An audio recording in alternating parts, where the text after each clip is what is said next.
Well, good evening everybody and welcome to the launch of the James Martin Scholarship. Firstly, if I may, I'd like to respectfully acknowledge the Wurundjeri people and of the Kulin Nation and their elders past and present, who are the traditional owners of the land on which Swinburne's Australian campuses are located.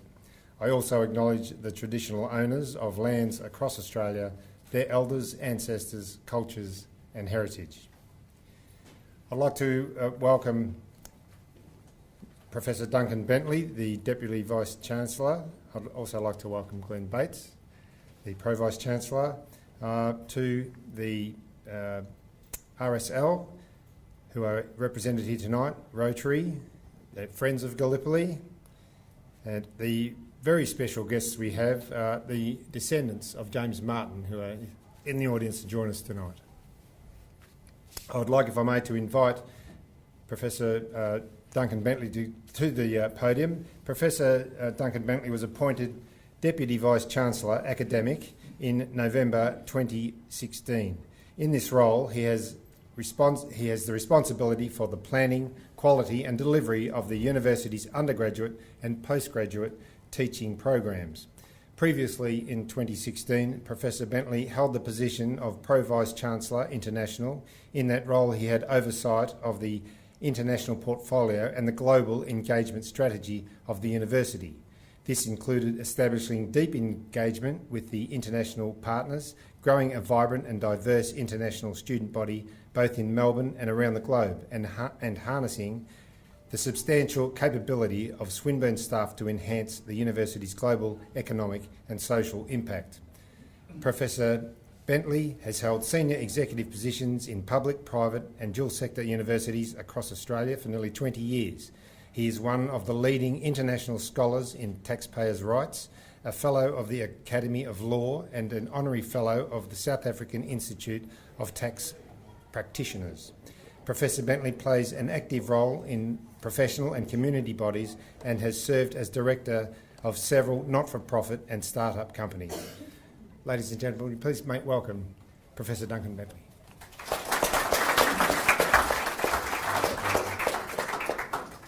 I really must shorten that introduction. Thank you, Brenton, and I mean, we wouldn't be here without Brenton, so it's wonderful to have that introduction. I'd also like to respectfully acknowledge the traditional owners of the land on which we gather, the Wurundjeri peoples of the Kulin Nation, and also pay respects to all Aboriginal community elders, past and present, who've resided in the area and have been an integral part of the history of this region. And it's very fitting to make that acknowledgement on a night of history. I'd like to give the apologies of former Premier, the Honourable Ted Baillieu, who would be here were he not in hospital. I'd like to acknowledge the author of Soldier Boy, Mr. Tony Hill. I'd like to particularly honour also Mr. Lambus Englesios, Order of Australia, Mr. Michael Williams, Mr. John and Mrs. Hatice Bacharin, Senior Constable Greg Garrison and Leading Constable Elizabeth Sideropoulos, who all of you regularly attend functions like these, and we're delighted to have you as part of the occasion tonight. In particular, the families of the descendants of James Martin, in whose honour the scholarship is provided tonight, and many other distinguished guests and visitors. Thank you so much for being here. I'm extremely proud to be here tonight to help launch the inaugural James Jim Martin Scholarship.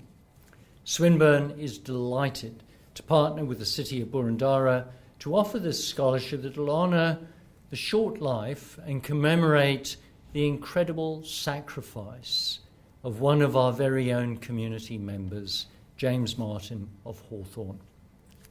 Young Jim was only 14 years old. Can you imagine that? 14 years old when he died at sea just off the coast of what is now known as Anzac Cove. He was the youngest person to die for Australia during World War I. He'd enlisted in the Australian Army 6 months earlier, having forced his parents, and you saw the letter outside, to agree by threatening that he'd run away anyway if they didn't agree.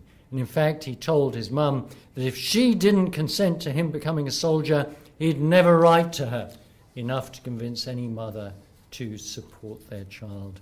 But at only 14 years and 3 months, young Jim enlisted in the Australian Army. He gave a false birth date and told a recruiting officer he was 18. Fancy that, a teenager giving a fake ID. In June 1915, Jim was shipped to Egypt, where he arrived in late July. The following month, he was lost at sea when the transport ship on which he was travelling was torpedoed by a German submarine. He was rescued after spending several hours in the water. Can you imagine this as a 14-year-old? In September that year, young Jim arrived on the shores of Gallipoli, deployed to top up the ranks and join the bloody stalemate between the Anzacs and the Turks.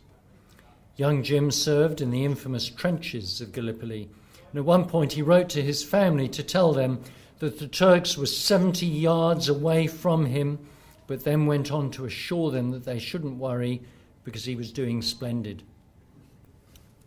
As the campaign dragged on, the winter, the frontline physical work, the shortness of rations, sickness, flies, lice and mosquitoes all began to take their toll, even on the youngest of the soldiers. And after a period of bitter cold and heavy rain, young Jim became sick. He initially refused treatment. Soon he lost half his body weight and deteriorated rapidly. He'd contracted typhoid. On October the 25th, 1 month only after touching down at Gallipoli, young Jim was evacuated to the hospital ship HMHS Glenferrie Castle. 2 hours later, he was dead. He died of heart failure. He was 3 months short of his 15th birthday. As we hear that, our hearts go out to a remarkable young man.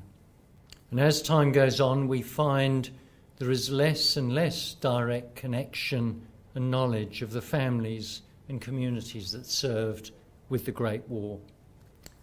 Both of my grandfathers served in the Great War, and so I'm particularly proud that Swinburne, as part of the wider community, is keen to keep our connections and establish new ones. For example, we continue to offer our Sir Edward Weary Dunlop Scholarship, which we established with the City of Stonington in the early 1990s. And Sir Edward was a proud resident of the City of Stonington, and he held a deep commitment to community service. And his profound legacy of hard work, determination and diligence is a wonderful inspiration to our students today and our researchers, because he changed people's lives for the better. And even today, he remains a revered and iconic Melbourne identity. And it's therefore with great pride each year that we present a scholarship to a Swinburne student who demonstrates the same commitment to community service and to achieving excellence in their chosen field. And it's now with equal pride that we can offer the Jim Martin Scholarship. Being so young, James Martin is very relatable to teenagers of today. They'll be able to identify with him, and so will their parents, I hasten to add. In honouring the memory of James Martin, students will be invited to research a male or female war veteran from a local memorial cenotaph. They'll be asked to build a profile of that person using the National Archives of Australia, the Australian War Memorial, newspapers and the Trove Archives, similar to the demonstration that you've got outside today. So in future, when these students hear those poignant words, lest we forget, they'll be able to evoke the memories and sacrifice of at least the one fallen digger that they have studied.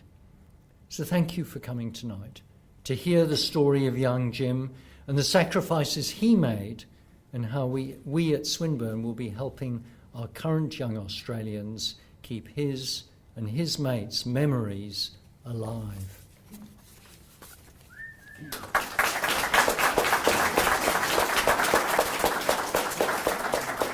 Thank you, Professor Bentley.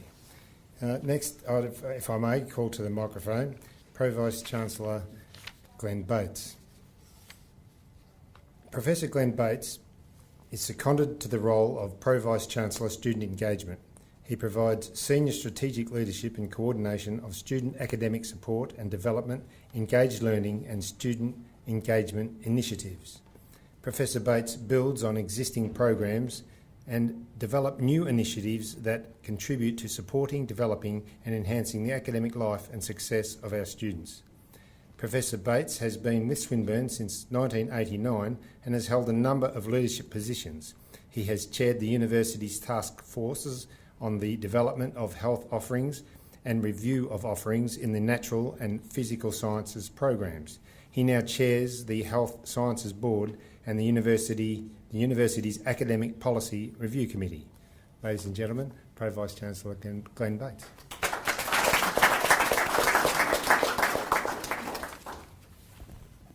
Thanks, Brenton, and thanks for the opportunity to speak. And welcome everyone to all the distinguished guests and the group that have come tonight, and particularly the descendants of Jim Martin. This is a significant event for us, but it's a significant event for you as well.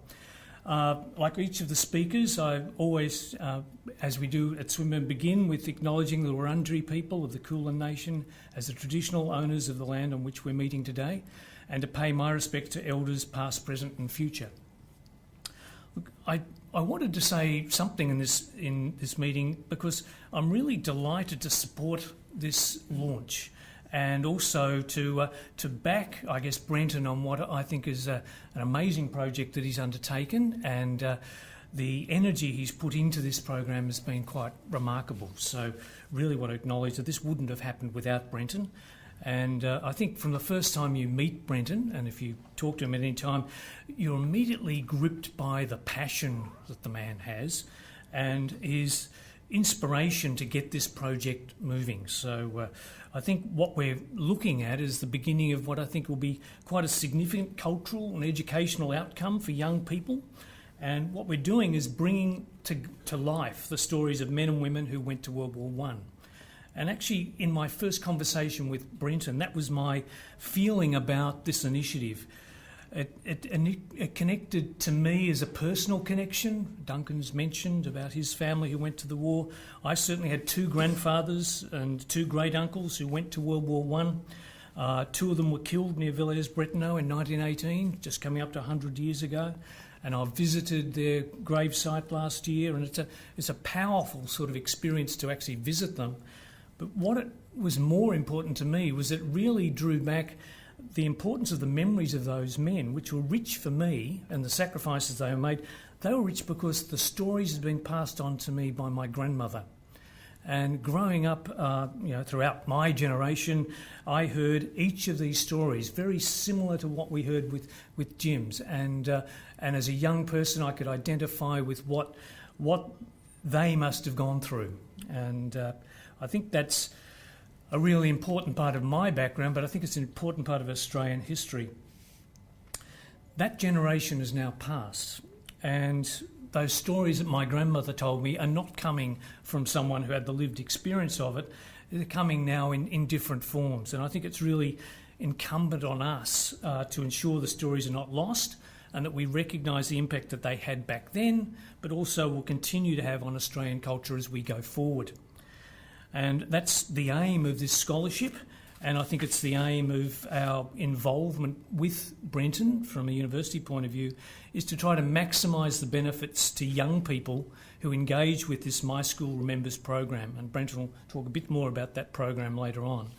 But our idea is to provide the opportunity for young people to write a personal reflection about that task that they undertake, what they've learnt for themselves about investigating the life of people they've chosen from their suburb, And when we think of Jim Martin, we're aiming at Year 9 people who are the same age, sitting in the same sort of classrooms, reflecting on what that person's experience was.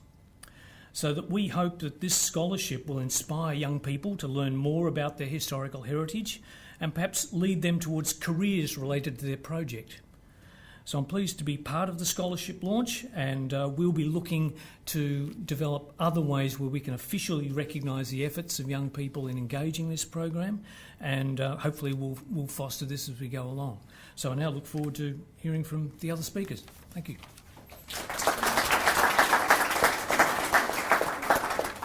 Thank you, Professor Bates.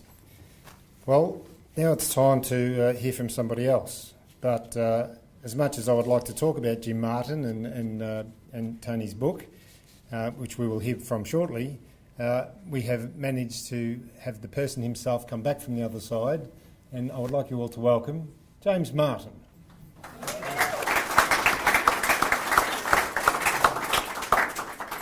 Well, cop an eye full of this lot then, huh? I hardly ever got into the Hawthorn Town Hall. Yeah, mostly for toffs, I reckon. Although, I remember I used to look up at the clock on my way down Glenferrie Road from Mary Street to my school. Just across the way there, actually. Christ, though. Who would imagine that me, Jim Martin, would ever be at a fancy turn like this one? If only my mum and dad and sisters could see me now. Oh, well, we do have a couple of distant relatives here though, don't we? Yeah, go on, give us a wave. Well, what'd you bloody bugger off to Sydney for then, huh? Dad would have been a bit pissed. He loved Hawthorn. Food's nice here though, eh? I had a cold beer too. Not the first time I've gotten away with something while being under 18 years old. I remember I gave Mum a bit of a hard time, so she'd let me go off and fight. I bloody had to though, didn't I? After Dad got rejected. Training at Broadmeadows. That was just a bit of a lark, but getting over to Mina and the pyramids was bonza! Hard yakka though. Training in the heat with all the flies. I was happy as Larry though to finally get to the Dardanelles. Although, our first ship was torpedoed by a bloody Hun U-boat. A lot of waiting around in the trenches. I was getting cranky too.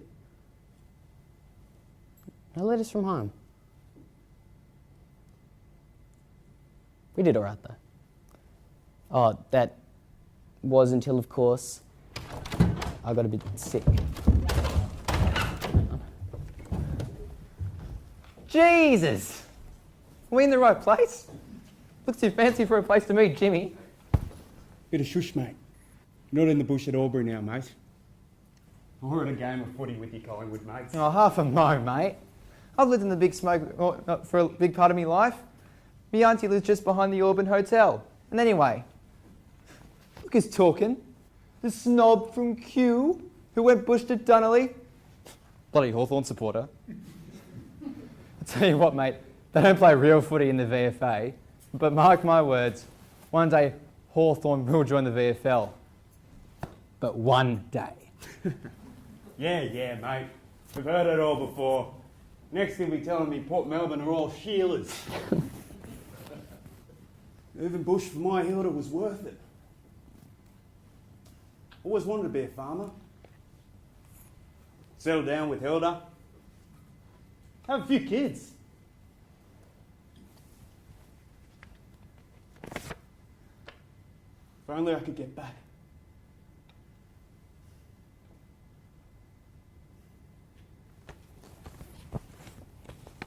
I'll see you soon, mate. Wish I could get a girl. I've seen your Hilda's photos. They're lovely. I can never get one. Fair income, mate. He's drongo at times. Oi! What about that French Sheila that answered one of your notes that you threw out the train window every time we passed the train station? Shut up, mate. She sounded very classy. Go on. Read the letter again.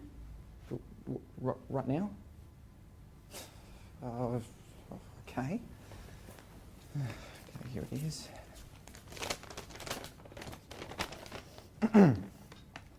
Stout Aussie.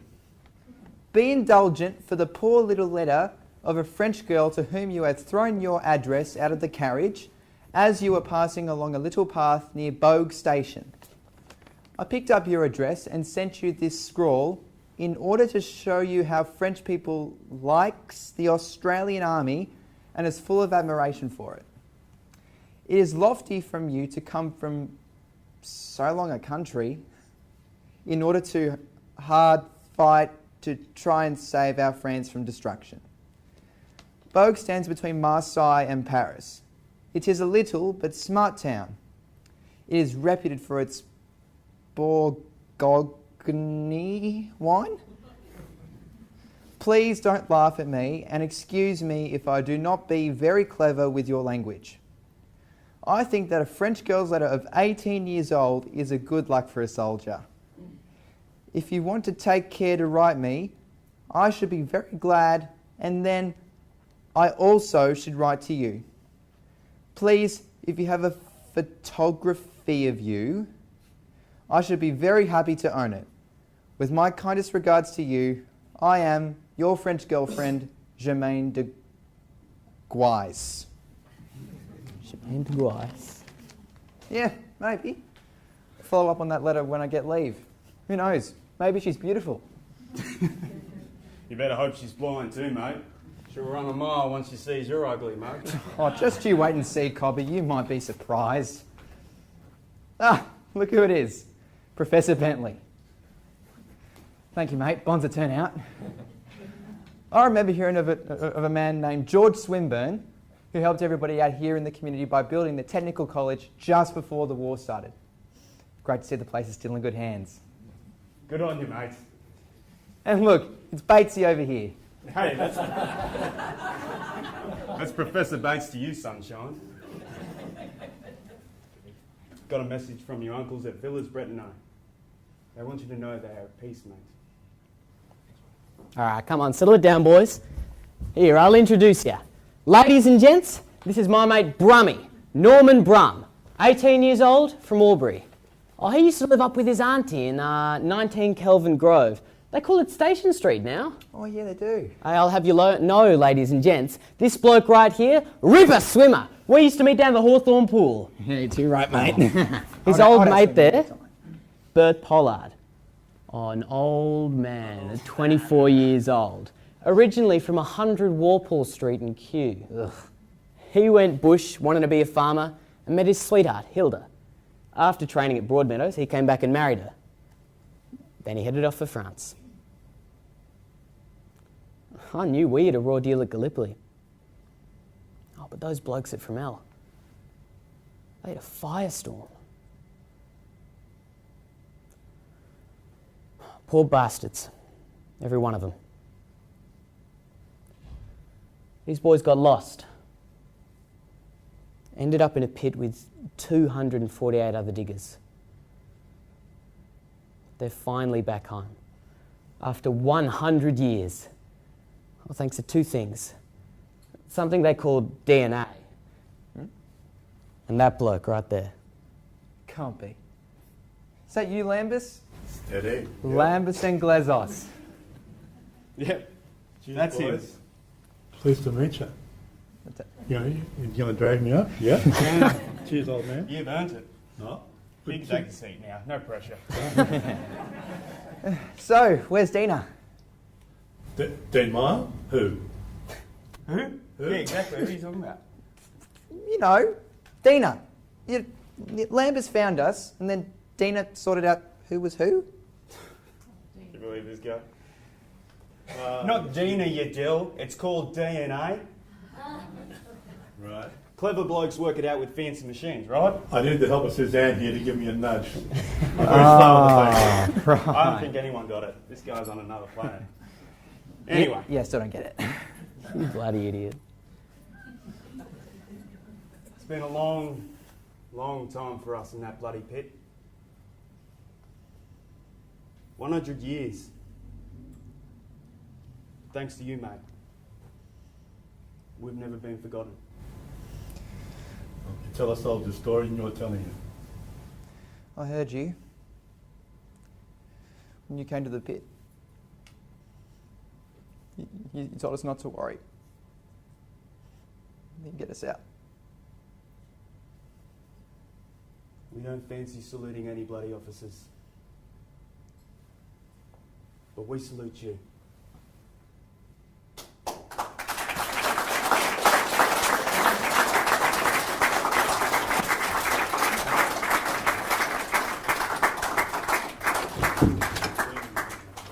First class blokes.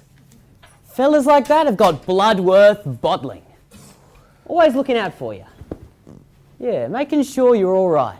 Sticking together no matter what. Getting called an Anzac. Bit of an honour, I reckon.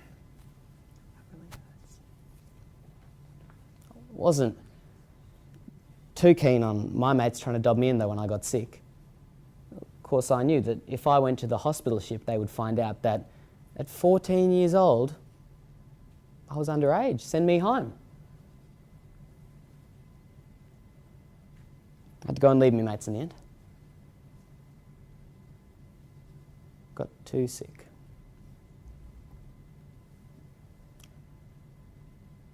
I remember a matron Reddy.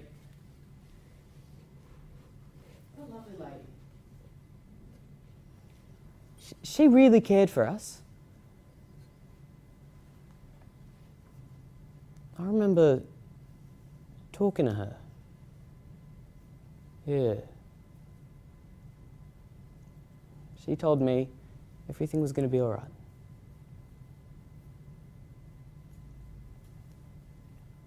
Then I must have went into a big sleep.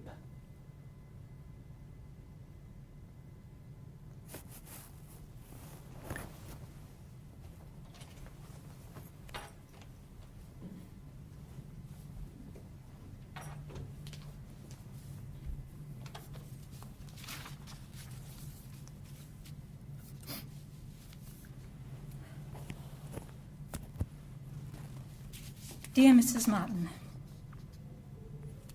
before this reaches you, you will have already heard of your very sad loss in the death of your son. I thought you might like a few lines from me, as I was with him for the very short time he was on this boat. He was brought on board from the shore yesterday at 5 p.m. in a very collapsed state.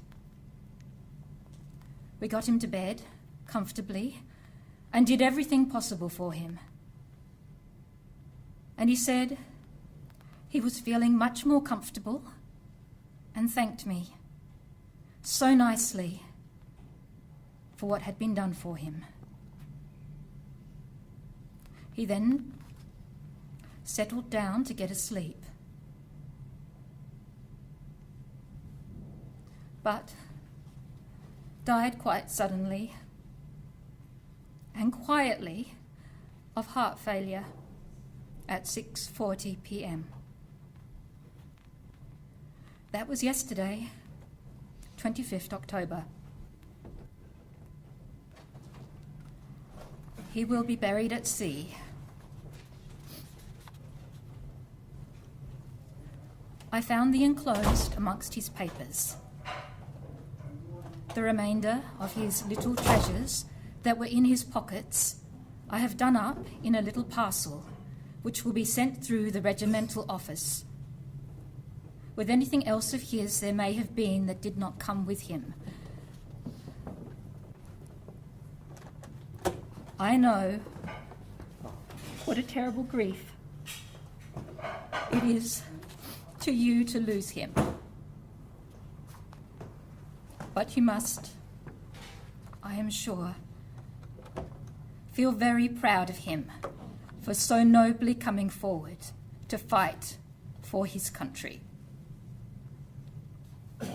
Yours in all deep sympathy, Mrs. Frances Hope Reddock, matron.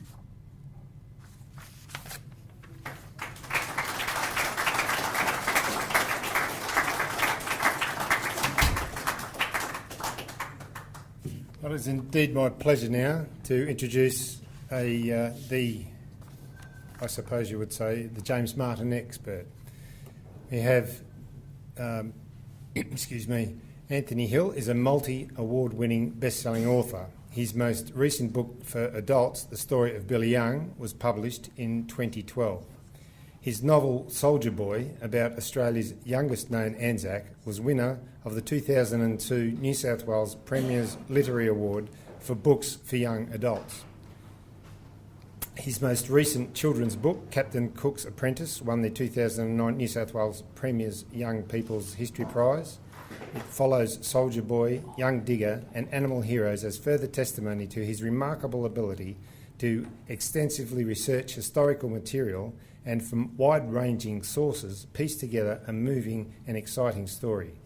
He is also the author of 2 novellas, The Beautiful Shadow Dog and the award-winning The Burnt Stick, illustrated by Mark Soflius, as well as the picture book Lucky Lucy's Cat and the Rainbow Birds, illustrated by Jane Turner. It is indeed my pleasure to invite Anthony Hill, or Tony Hill as he prefers, to the stand all the way down from Canberra.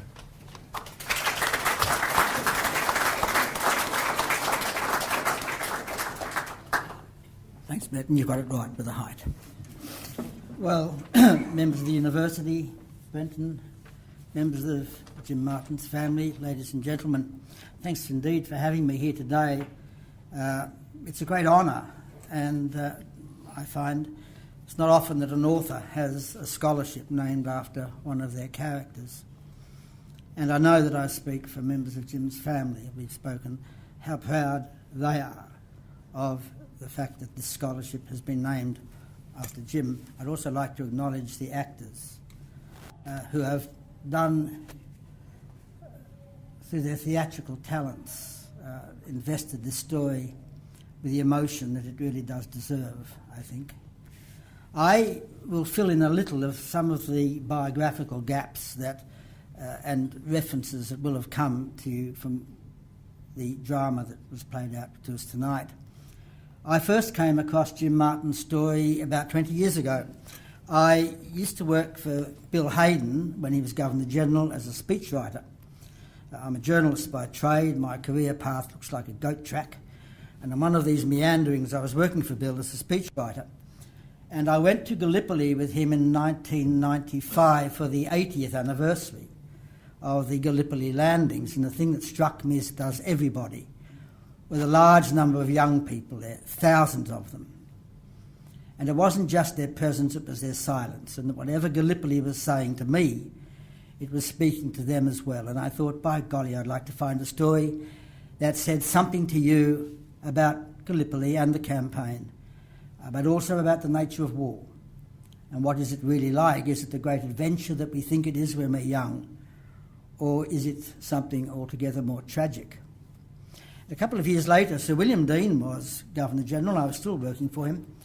And he was going to Gallipoli, and amongst the briefing notes that came to us was a page from Robertson's Anzac and Empire. There was a photograph of this young James Martin, the photograph that he used on the cover of the book. Him and this Jim in the slouch hat. And a simple, short paragraph to say that he went to Gallipoli, he was 14, he died of enteric fever or typhoid. And he was believed at 14 and 9 months to have been the youngest of the Anzacs. And I remember putting it into the speech for Sir William at Lone Pine, and I stood up at my desk and said quite loud, "There's a book in you." And I went to the War Memorial. I live in Canberra. And I went to the War Memorial, and indeed there was a lot known about him. Members of the family had given a number of letters that Jim had written home. There was his dog tag. I found another letter during the research. There was his dog tag, a tablecloth he'd sent back to Egypt with this chain stitching to "Mother with love from Jim," and various other bits and pieces. I was also able, through the War Memorial, to make contact with Mr. Jack Harris, who was Jim's nephew. The late Jack Harris was his nephew. His mother, Mary, was Jim's younger sister. And he made me enormously welcome and told me the stories that had been told to him over the kitchen table by his mother and grandmother about young Jim, who at 14, as we've heard, said he was going to go to Gallipoli, and indeed issued these threats that amounted to psychological blackmail if they didn't let him go. He was born in Tocumwal. There were 6 children. Jim was number 3. They moved to Melbourne when Jim was about 7, and his mother ran a boarding house in Mary Street, just off Glenferrie Road here. He went to the Manningtree Road School. He finished there at the end of 1914, just after the First War had been declared. His father tried to join up. I think the early part of 1915, Jim, on his enlistment form, describes himself as an agricultural labourer, and I think that was correct. He probably went to work in the farms, and possibly with his Aunt Mary, to whom he was close, and she lived at Malden. And of course they say that if you're going to tell a lie, you only tell one big one. You don't tell lots of little ones, because you forget what they are.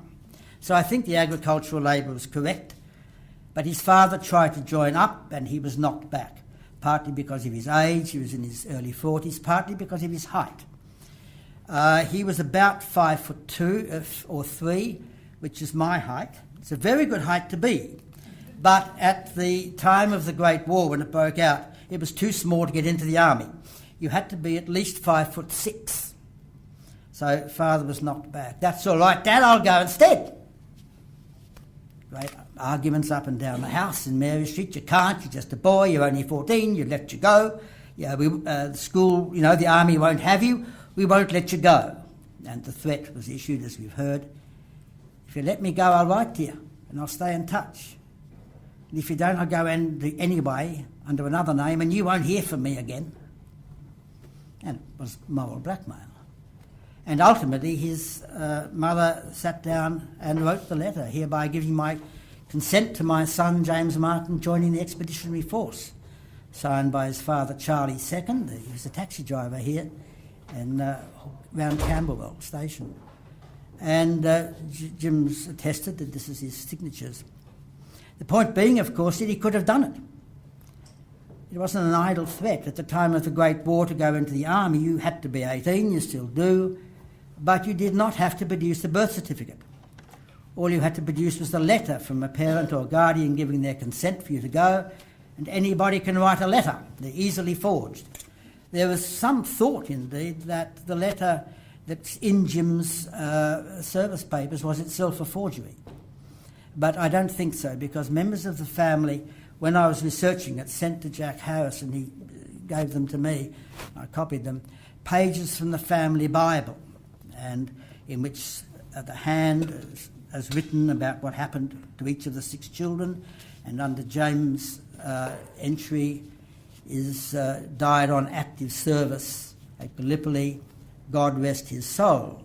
And the handwriting is exactly the same as it is on the letter of consent. It was his mother, and it was usually the mothers that signed the letter.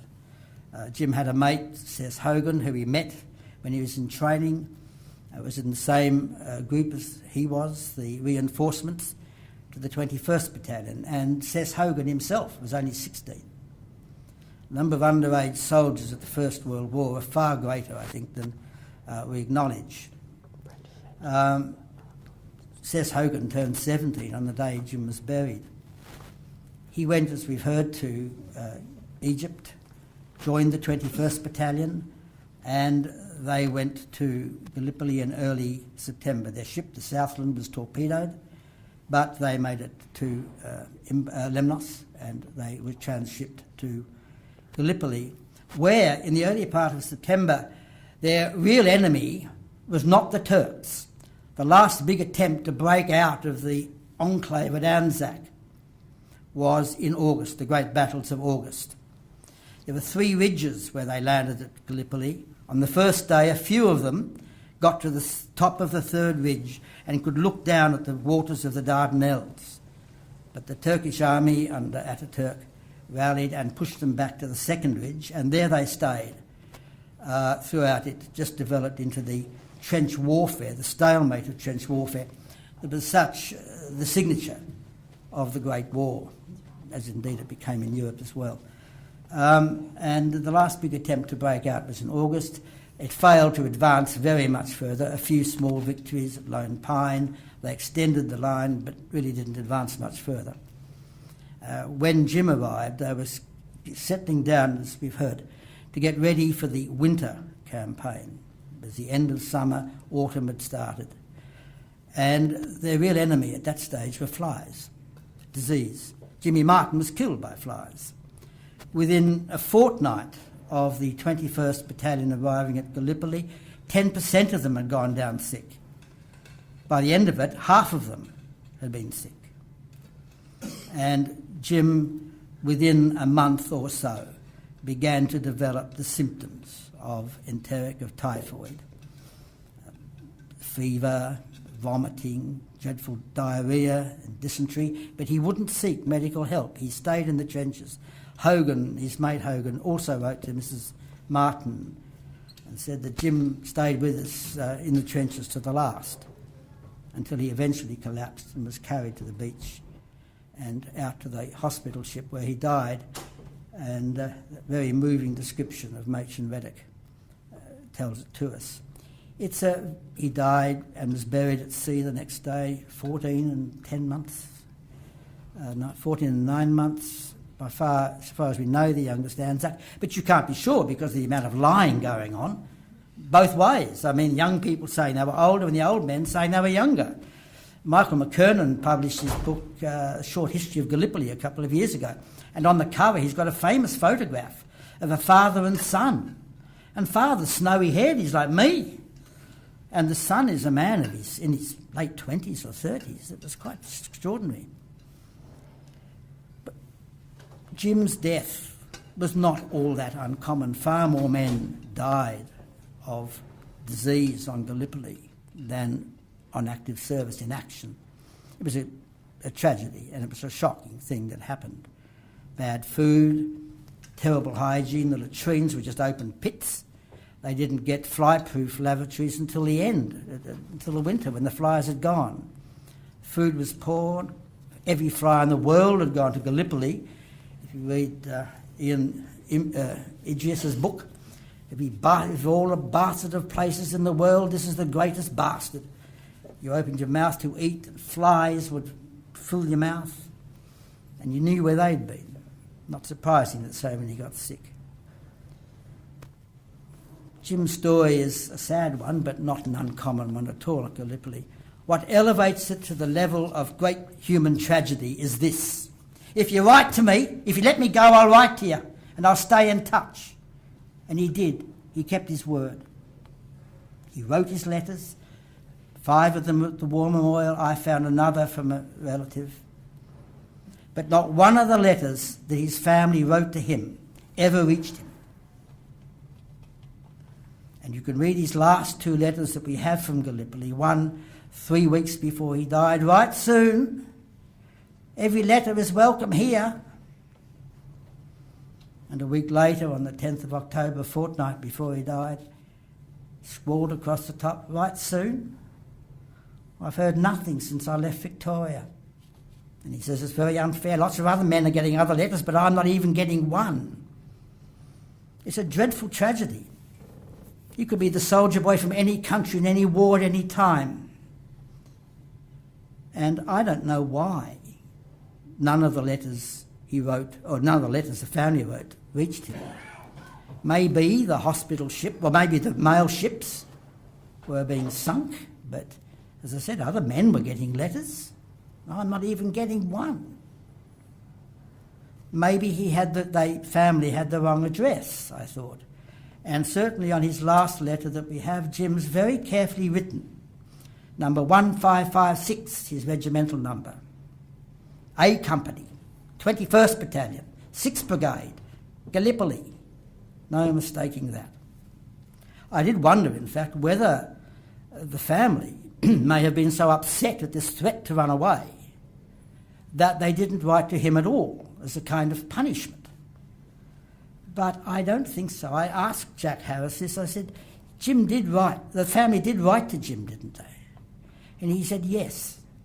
Jim was a much-loved boy. And I believe him. I don't think Jack was just saying it for my benefit. You read Jim's letters, and we've published them in the back of the book. And all the time he's writing home about what they had for tea and what the weather's like, and I hope that the girls are doing well at school, and give my love to Auntie Mary, and all of this sort of thing. It's something any of us write home about. No hint that he thinks the family has cut him adrift. No suggestion of it. I don't know ultimately why none of the letters got to him. Matron Reddock, you will have heard in the last letter, the letter she wrote about Jim's death, said, I found the enclosed in his pocket. And I don't know what the enclosed was. I like to think that it was possibly a letter that he'd received at last, but that would have been sent home. It would have been preserved amongst the other things that came back. It more probably was amongst his effects at the War Memorial. There's a little length of red and white paper streamer. Remember in the old days when the ships were leaving for Europe and leaving for overseas, the people on deck would throw paper streamers down to the crowds on the wharf, and as the ship pulled away from the wharf, the streamers would break, and the last links with home were being broken. I like to think that Jim certainly kept his piece of streamer, and I like to think that this was the enclosed that Matron Reddock sent. It's a great tragedy for him, but it's a great honour for him and his family that he has been remembered in this scholarship for the My School Remembers program sponsored by the university. It's quite a wonderful program, it seems to me. I'll end on this note. The past, as has been said, is never the past. It's always with us in some form or another. History is everywhere we look.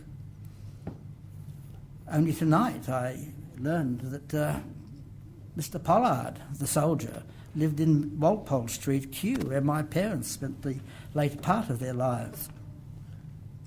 When I was researching the book, I was at the National Library and I was going through the big Sands and McDougall's directory of Melbourne for 1915 to see what shops Jim would have walked past as he walked along Glenferrie Road to go to school at Manningtree Road. And amongst these, I noticed he would have passed the real estate agency that my great-grandfather ran, and my grandfather with him, and subsequently my great-uncle. My cousin's here tonight as well. So there was that connection. But more than that, right at the end of the writing, my great-uncle told me that his brother Howard, my grandmother's brother Howard, had been in the 21st Battalion with Jim at Gallipoli when Jim Martin was there. He was also in the A Company. Jim was in the A Company. They would have known each other. The past is never the past. I know that my Uncle Howard died in France. He survived Gallipoli, but he died later in France. And you know, my grandmother never ceased to mourn him. I do thank you for the honour that you've done to me by naming the scholarship after a character in one of my books, and more particularly for the family, if I may thank you once more. Thank you.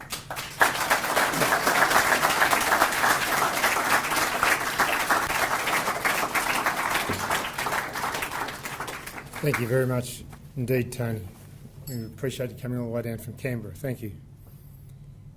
With the aid of technology here, hopefully.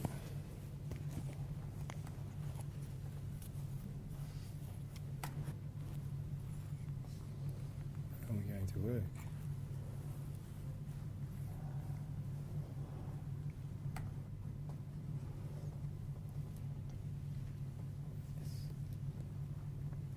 If we're looking at Australia in 1913, we were quite an affluent country that was being looked at by other countries as an up-and-coming nation. We had far more equality. Women could vote. We had the potential for great wealth, and we were quite a unitary society. We'd got rid of the class system. So people were taking great interest. And then, of course, along came the war. And that changed things remarkably, as we do. But in answer to the call for the war, which I found remarkable personally, because my perception of war has always been that soldiers go out and fight wars. Well, we sent 330,000 volunteers. The regular army at that stage, Australia was only just a new nation. It's something like 5,000 regular army. All the rest was you and me. Off we went. Here is the embarkation roll. I know you can't read. I'll just to show you the numbers, and this is just one that I've picked out of 1st Battalion. There's a bit more of a close-up, and you see the jobs. State school teacher, engine driver, photographer, carpenter, wicker worker, seaman, miner, teamster, labourer, farmer, stoker, clerk, butcher. They all had lives.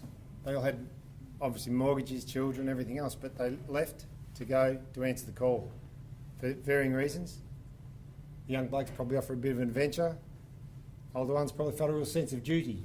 And it was interesting just looking through this particular list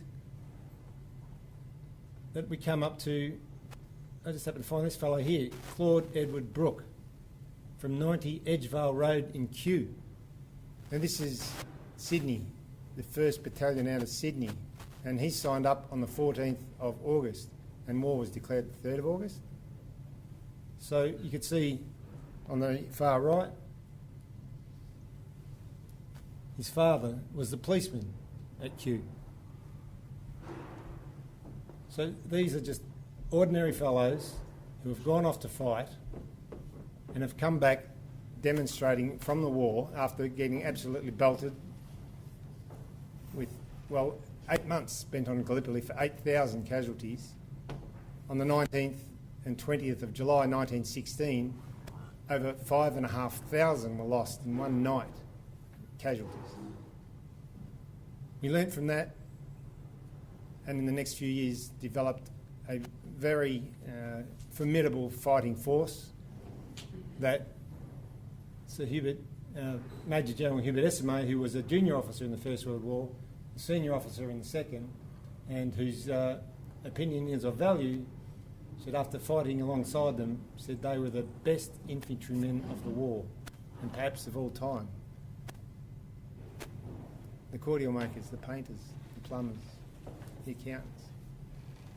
These are the guys that have teamed together and come up to be a premier fighting force in the world. It is unbelievable. And Australians really respected their servicemen. When here up the road in Kew, which is a magnificent monument, I'm sure you all agree, was opened in 1925, a few people turned up. So I thought last Remembrance Day I would climb up on the veranda of the shop and see if I could get the same angle for the Remembrance Day service on the 11th of November. Coincidentally, just the reverence with which they hold our service people. The brave do not die, their deeds will live forever. There we are in 2017, here they are together. So that leads to the question, where are we going with remembrance? What is going to happen with remembrance in the future? I don't know of a plan, but I can see what's going to happen if the status quo remains. Because if that's happened in 90 years, what's going to happen in the next 20? And Tony alluded to it when he said, and of course Professor Bates, that the personal connection you have with family and neighbours and friends, that's all being lost as it drifts off into time. And we don't have that connection. So what is it about loss and about our the respect of service, the respect of sacrifice, oh, well, the modern people, or it has been heard, well, that was a long time ago, that was another time. But these guys and then women who served shaped our nation. It is what they did where we get the fair go, where we get those values that we hold so dear in Australia. It is the bedrock that the nation has been built on, and that other countries have seen. What a great place, what a great foundation. Let's go over to Australia and add and bring our good parts from our cultures to add to this emerging multicultural society that's so exciting. But it's not just remembering the service, it's remembering that these guys are the foundation of being Australian and the values that we hold so dear to our hearts. And we are building on with more and more people that are coming from other nations to join us and to all stand on this solid rock that we've built by Anzacs.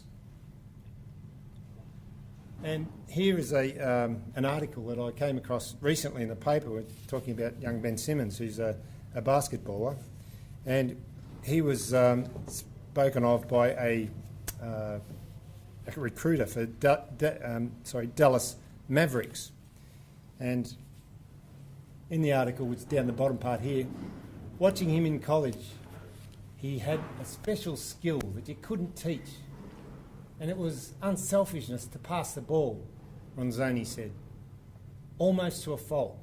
He's so unselfish. He's looking to score a little more. But to me, it's all a product of Australian culture, of really caring about your mates. More concerned about your teammates and your country than yourself. And I think that's such a positive for a guy like Ben Simmons. This is an American. He's talking about an Aussie and what he sees on the basketball court. So the idea that culture takes thousands of years, I don't think so. The answer, as I can see, or perhaps I'd like to propose an answer, we need school, education, reading, writing, arithmetic, remembrance. With the facilities that we have these days, it's not too impossible to imagine that we could photograph a monument, take names, and we could meet in an auditorium and use audio-visual presentations. Schools within a sub-district, schools within a postcode could share, helped by organisations such as we have here with Rotary, those types of groups, to take the baton from our ex-service people that are getting less and less now, and virtually, as the population grows, is going to be an impossible task to cover everybody.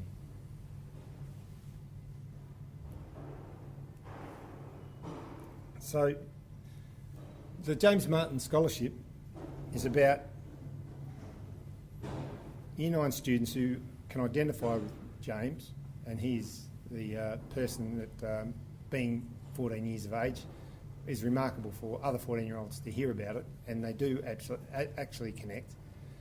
It's a way of getting into their mind and to have them to actually remember somebody when it comes to those moments when we say, lest we forget, oh yeah, when I was back at school, I thought about that person. So there's somebody that they can actually remember. And the scholarship is about, in James's memory, is about researching somebody within your postcode with the resources that are available, and you can create a bit of story, a bit of a licence for creativity at times, and then to reflect about the importance of service and sacrifice. And that submission is judged against others to be an award winner is found for the scholarship. So that principle is what we've built into what we call the My School Remembers program. And the My School Remembers program is exactly that. We would like all schools to research all veterans within their postcodes. We're developing a app, and the university has got right behind us, and in fact we've got James Hallinan. Where are you, James? Over here, James. His students for both semesters are working on this particular program. And thank you very much, James. The support of Swinburne is magnificent. Now I have a little video here to show you, step you through the actual program. So if I may, we have a classroom with all of our screens, and the screen for the program, oh hang on, why isn't that going? Sorry, I've got it on my computer here but it's not up there. technology. Okay, sorry. Well,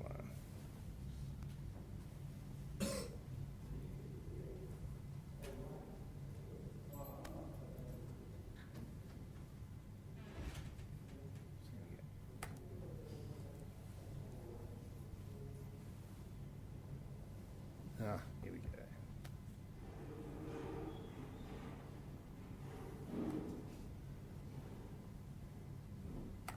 Right, technical glitch. We have a classroom with computers, and on the computer screen, students will see on the right-hand side perhaps the image, a bit of information about the person. On the left-hand side, photographs and a timeline down the bottom. So as students research, they can actually upload the information that they find, whether it's a photocopy, it could be a photograph. There we've got Jim's house there. We've got an old map. You can see Barker and Kew railway stations that no longer exist. The students can also record and post videos. They might find, knocking on the door, that there's a distant relative, might want to interview that person. Also, each postcode has wonderful volunteers. It's within their genealogy groups or historical societies. Many people, in fact, an experience I had over at Heidelberg where we had a soldier who was supposed to be on a grave site in Conniva, wasn't there. Turns out it was a spelling mistake, and he died of a disease he caught in France, and was buried in the Heidelberg cemetery. And the expert at just the Heidelberg cemetery, it was just his passion, worked out who it was, where he was, and there he's got a Commonwealth War grave. This is the board that the teachers look at.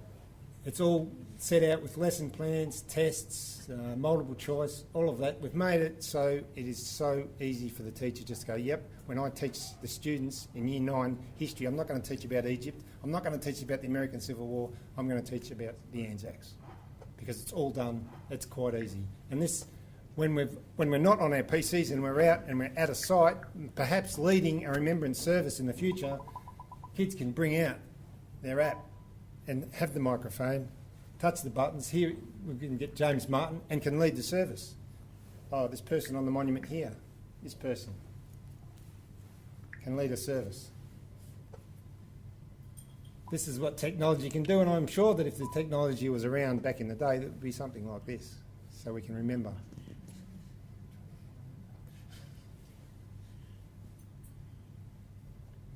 So we've endeavoured, the process is to keep this extremely dynamic and to use the features that 14-year-olds are using every day these days, Snapchat and all of those type of things that they use in computers, to keep it that interesting and keep them engaged, which is most important, because their attention span seems to be getting smaller. But we can get an appreciation of distance covered, all those type of things, when they follow, when they upload data themselves. We can use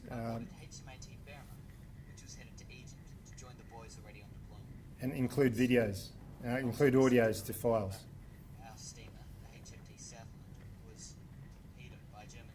Use archived film footage, post it in yourself.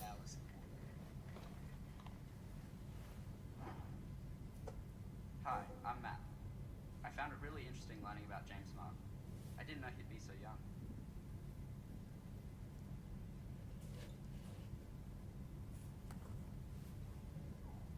Well, that brings me into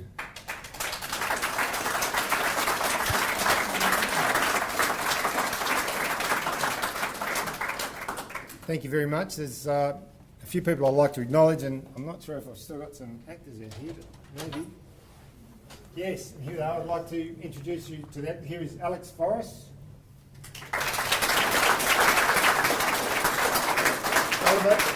Oliver Midson.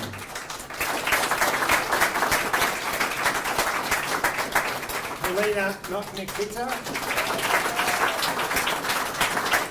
And Louis Lupita Kemp.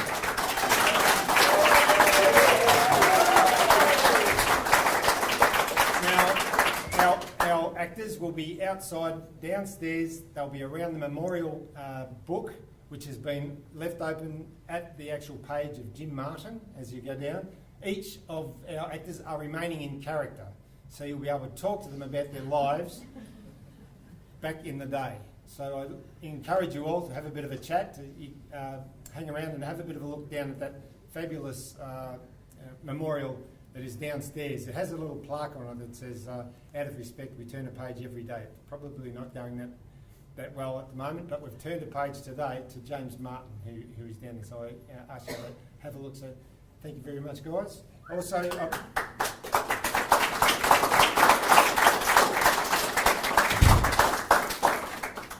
Helena is Louis' mum, would you believe? And she has done an absolute power of work, including her husband going all the way over to Dandenong to pick up a uniform with not much time left. So it was absolutely fantastic. Thank you so much.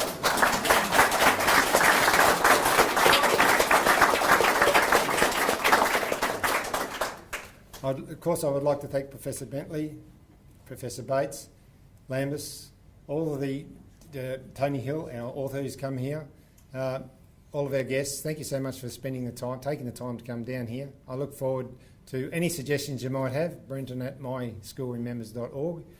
The university has been absolutely fantastic. It's really good. It's been described by Professor Bentley as hands-on, earthy, and we really get it at Swinburne, and people at Swinburne get what this is about. It's remembrance is perhaps not so much a need, it's a want, and it needs a bit of guidance and it needs support. If we get this program up and running, we are pitching it at the Education Department to get it included into Year 9. So if there's any way you want to support that, it's more than welcome. So thank you so much. I invite you all to join us outside and to have a look at the James Martin book. Thank you very much.